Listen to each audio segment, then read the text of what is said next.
Hello students, in this video I am going to tell you about the last topic of chapter 3, that is parturition and lactation.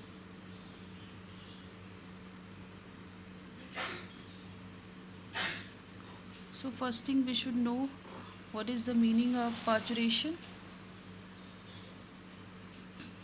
It simply means the delivery of the baby.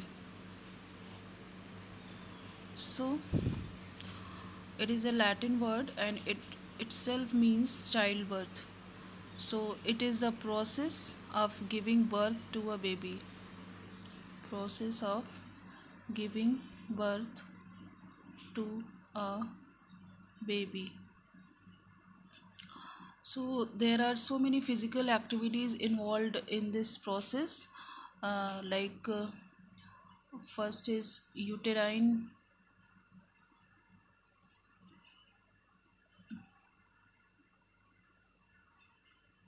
contraction and abdominal contraction,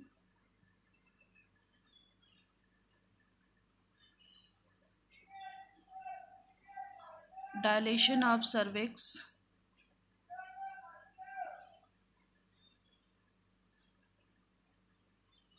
and passage of baby.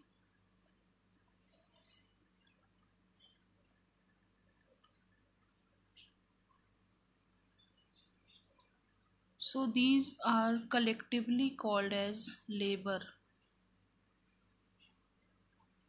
and that's why the labor is accompanied by a localized sensation or discomfort. Localized localized I'm saying this word because this is only localized at that particular area only. That's why it is called as localized sensation or discomfort, or agony, and this is called as labor pain.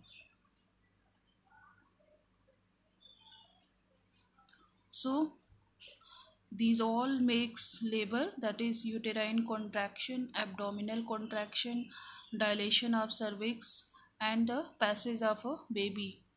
And there is a discomfort which is actually rhythmic contraction occur, which has some time lapse also. This is not a continuous pain which happened to a woman.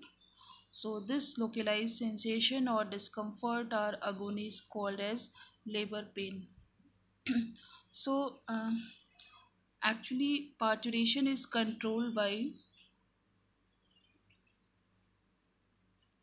a complex neuroendocrine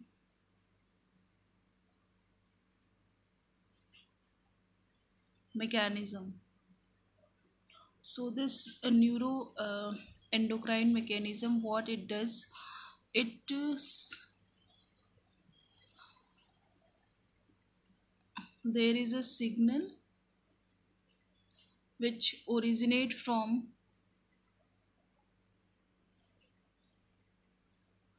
fully formed placenta. So fully formed placenta as well as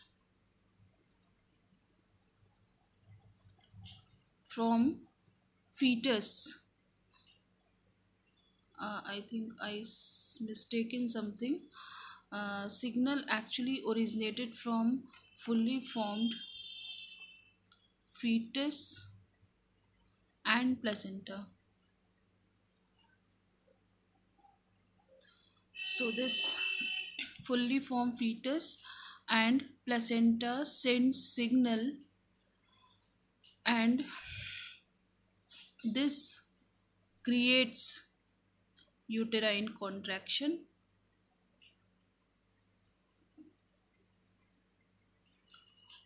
and you can also called as that there is a mild uterine contraction, and this is called as fetal ejection reflex, because now the fetus is uh, about to out of the body, and that's why this signal is controlled by or originated from the fetus as well as by the placenta, which starts some mild uterine contraction, and this is called as fetal ejection reflex. So this fetal ejection reflex,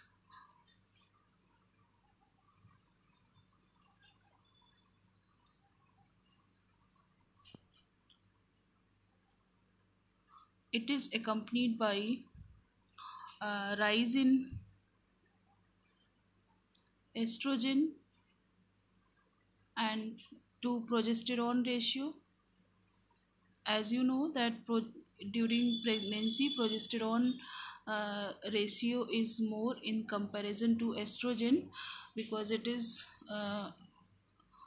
the function of progesterone to maintain the um, whole pregnancy system. That's why this is more during pregnancy, and the level or title of estrogen is less. But once the fetal ejection reflex signals, there is rise in estrogen to progesterone ratio, and in turn what happens, there is increase in oxytocin receptors in uterine muscle.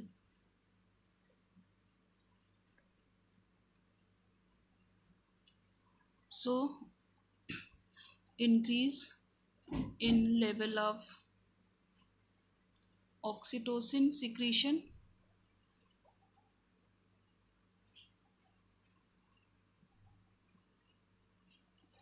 by mother, and to a less extent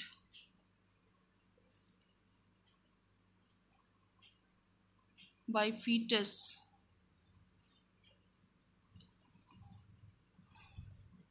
So point to be remember that this oxytocin level is secretion of oxytocin level is facilitated by both by mother as well as by the fetus, and it is followed by the uh, stretching of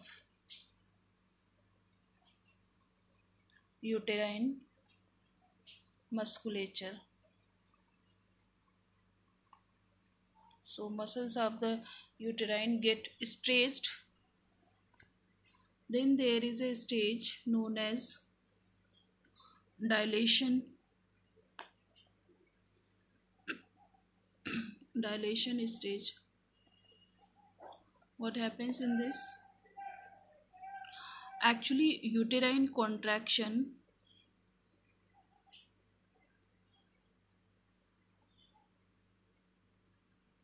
it begins at top,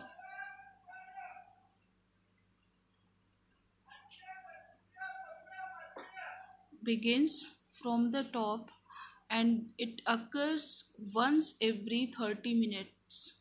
As I told you, it is not the continuous pain, it occurs once every 30 minutes. And as the pain forwarded, the time lapse will become less. It is about 1 to 3 minutes. After that, successive contraction decreases to about 1 to 3 minutes as the labor pain continues. So contraction are accompanied by pain caused by compression of blood vessels and uterine muscles. So we should see the process of oxytocin, which is most important here. Oxytocin induces uterine contraction.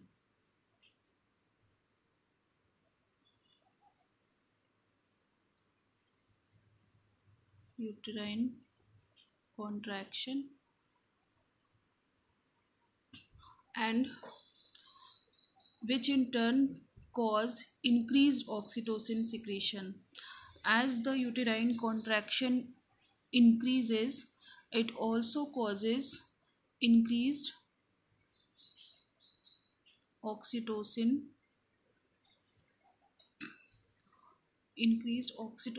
release or secretion.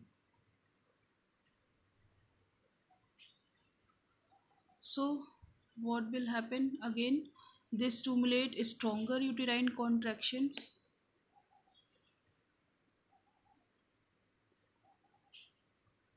stronger uterine contraction. So which in turn more increase of the oxytocin secretion. So what will happen?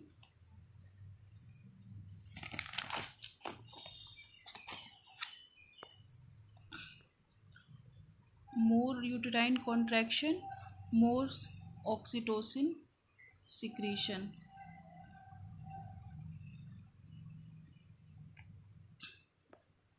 So the strength of uterine contraction continues to increase due to stimulatory reflex. As the baby is pushed down in uterus, uh, it head comes first. Head comes first,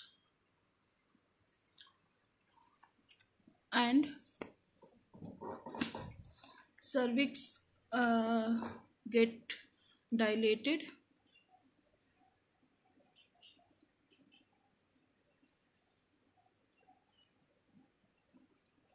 and stressed also.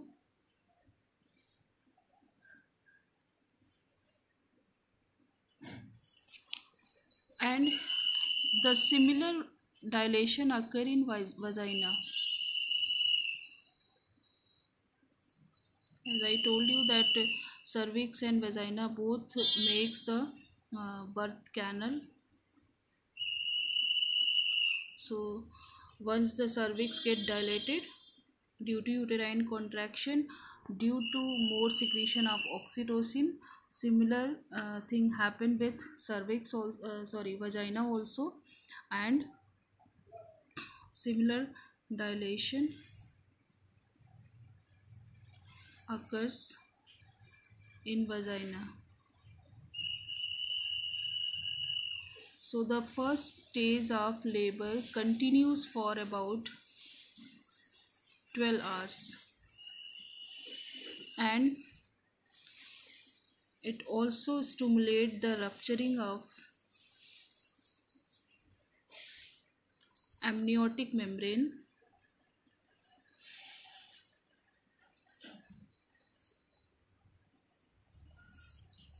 and the flues of the, which is also known as amniotic fluid, it flows out.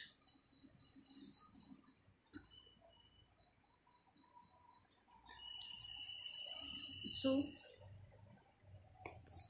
the intensity of the uterine and abdominal contraction increases.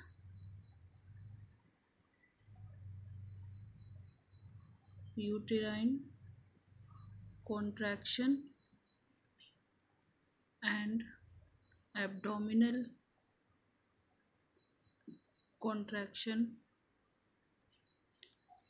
it increases, and the fetus out through cervix and vagina, and head comes first, This is all I'm uh, talking about the normal delivery of the baby when head comes first. But all the situation which I told you earlier, how the labor pain has started, it both occur in case of cesarean as well as in normal delivery. But in this case, um, head comes first. It occurs only in case of that normal delivery of the baby. Then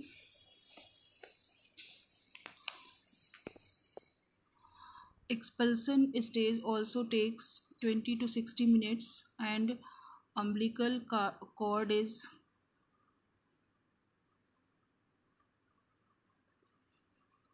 tied and cut off close to navel,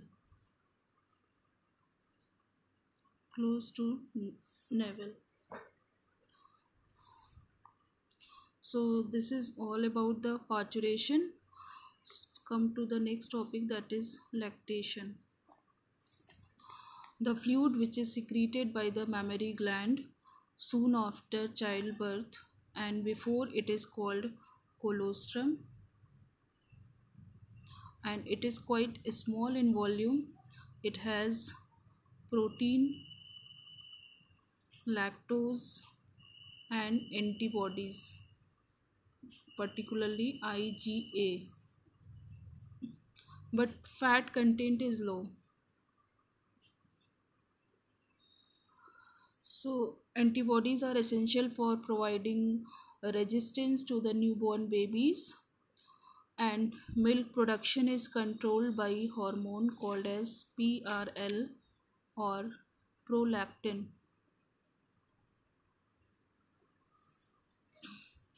So, this is responsible for production, point to be remembered, while release of milk is controlled by hormone called oxytocin. So you have to remember this, that release is stimulated by oxytocin while production is by prolactin. So breastfeeding is not only nourishing, it also provide several antibodies like IgG and some biochemicals, and that help the newborn baby to develop resistance and undergo healthy development.